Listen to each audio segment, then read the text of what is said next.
ఈ దుర్మార్గపు ఈ విద్రోహ కాంగ్రెస్ పాలనను అంతం చేయడానికి రాష్ట్రం నలుమూలల నుంచి తరలి వచ్చిన యువ కిషోరాలందరికీ స్వాగతం సుస్వాగతం.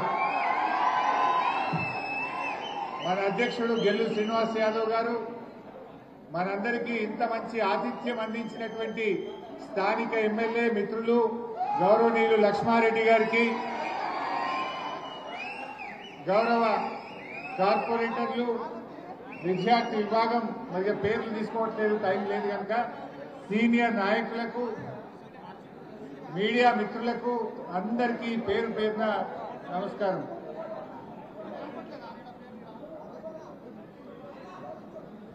ఈరోజు మన రాష్ట్రంలో ప్రసంగాన్ని ప్రారంభించే ముందు ఈ రాష్ట్రంలో మన ముఖ్యమంత్రికి ఒక నినాదం నచ్చదు. ఏంటిదా నినాదం?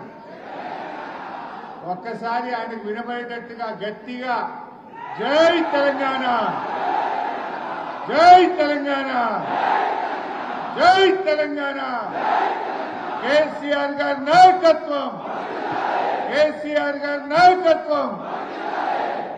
ఈ మధ్య మీరు కూడా చూసే ఉంటారు, ప్లీజ్ ప్లీజ్, ఈ మధ్య మీరు కూడా చూసే ఉంటారు. ఓ సినిమా ఫంక్షన్ లో అల్లు అర్జున్, బాలకృష్ణ కూడా మీటింగ్ అటెండ్ అయింది. అల్లు అర్జున్ కూడా జై తెలంగాణ అన్నాడు ఉపన్యాసం అయినాక. అన్నడా? బాలకృష్ణ కూడా జై తెలంగాణ అన్నడా? కానీ రేవంత్ రెడ్డి మాత్రం జై తెలంగాణ అంటది. ఆయనకు నిద్రలో కూడా జై తెలంగాణ యాదికి వస్తుంది, కళలో కూడా కేసీఆరే కనబడుతుంది. ఈ మధ్య రేవంత్ రెడ్డి ఎక్కడ ఉపన్యాసం ఇచ్చినా కనీసం ఒక 30 సార్లైనా కేసీఆర్ తలుచుకుంటాడు. కేసీఆర్ ను తలుచుకోకుండా రేవంత్ రెడ్డి మాట్లాడలేడు, ఆయన ప్రసంగం ఉండదు.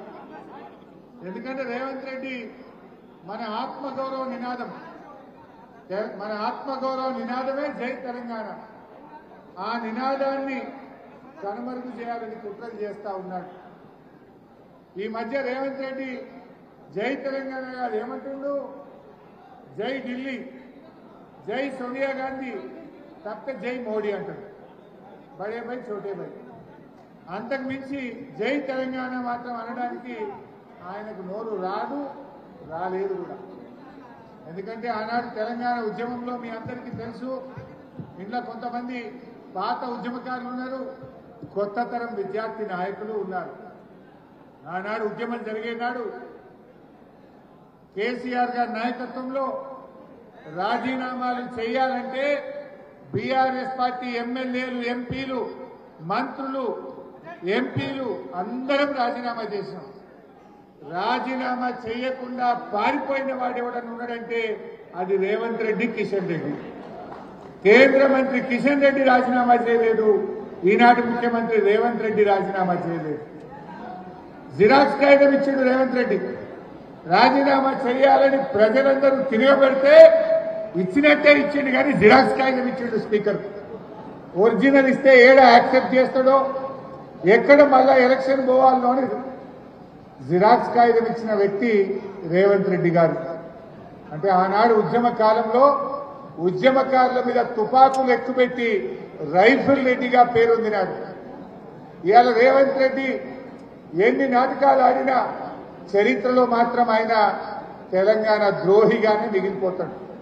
తెలంగాణ ద్రోహుల చరిత్ర ఒక లిస్ట్ అంటూ రాస్తే మొదటి పేరు చంద్రబాబు నాయుడు ఉంటే రెండవ పేరు రేవంత్ రెడ్డి పేరు ఉంటుంది. ఎందుకంటే అది ఎన్నిటికీ తుడిచిపెట్టుకోపోలేదు.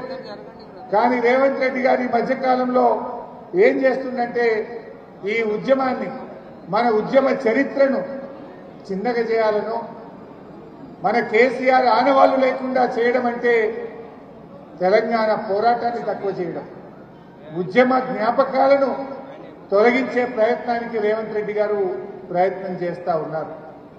నేను ఒక విషయం మీకు చెప్పాలి. ఒక ఆఫ్రికన్ రచయిత చినువా అచేది, ఆఫ్రికన్ రచయిత చినువా అచేది, ఆయన ఒక మాట చెప్పాడు. సింహాలు తమ గురించి తాము చెప్పుకోనంత కాలం వేటగాళ్లు చెప్పే చరిత్రనే నిజమైతది, వేటగాళ్లు చెప్పే మాటలే చరిత్రగా నిలిచిపోయే ప్రమాదం ఉంది అన్నారు. అందుకే ఈరోజు రేపటి తరం నాయకులుగా, రేపటి భవిష్యత్తు నాయకులైనటువంటి మీరు, మనము మీకు ఒక మాట నేను చెప్పాలని అనుకుంటా ఉన్నా. కేసీఆర్ గారు చేసిన 14 ఏళ్ల పోరాటం, ఆమరణ నిరాహార దీక్ష, దీన్ని భవిష్యత్ తరాలకు మనం చెప్పకపోతే ఈ చంద్రబాబు నాయుడు డైరెక్షన్ లో నడుస్తున్న ఈ రేవంత్ రెడ్డి ప్రభుత్వం మన చరిత్రను, మన పోరాటాన్ని, మన అస్తిత్వాన్ని దెబ్బకొట్టే కుట్రలు చేస్తా ఉంది. అందుకే మీరు కూడా తెలంగాణ పోరాటాన్ని, తెలంగాణ ఉద్యమ చరిత్రను తప్పకుండా అర్థం చేసుకోవాల్సిందే, మనం ప్రజలకు వివరించాల్సిందే.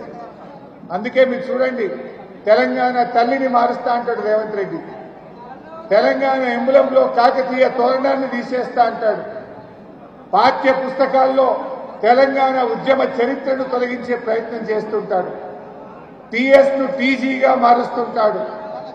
కేసీఆర్ గారు అద్భుతంగా ప్రపంచంలోనే అతిపెద్ద అంబేద్కర్ విగ్రహాన్ని నిర్మిస్తే దానికి తాళం వేస్తాడు, కనీసం ఆ విగ్రహానికి పూలమాల కూడా వేయనటువంటి మూర్ఖుడు ఈ రేవంత్ రెడ్డి గారు.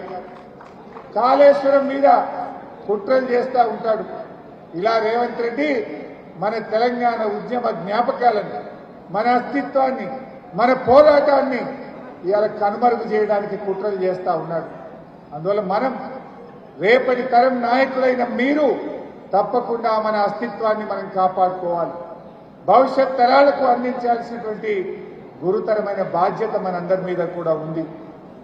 ఎందుకంటే ప్రపంచంలో ఏ ఉద్యమమైనా, ఏ పోరాటమైనా యువతతోనే ప్రారంభమవుతుంది, విద్యార్థులతోనే ప్రారంభమవుతుంది.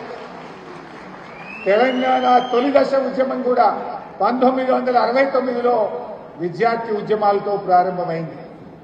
మలిదశ ఉద్యమానికి ఊతమిచ్చింది, చివరి దశలో అద్భుతమైన పోరాట రూపం కల్పించింది కేసీఆర్ నాయకత్వంలో మన యూనివర్సిటీల్లోని విద్యార్థులే అని చెప్పి కూడా నేను గుర్తు చేస్తా ఉన్నా. అందువల్ల ఇవాళ మీరు కూడా రేపటి తరం నాయకులు.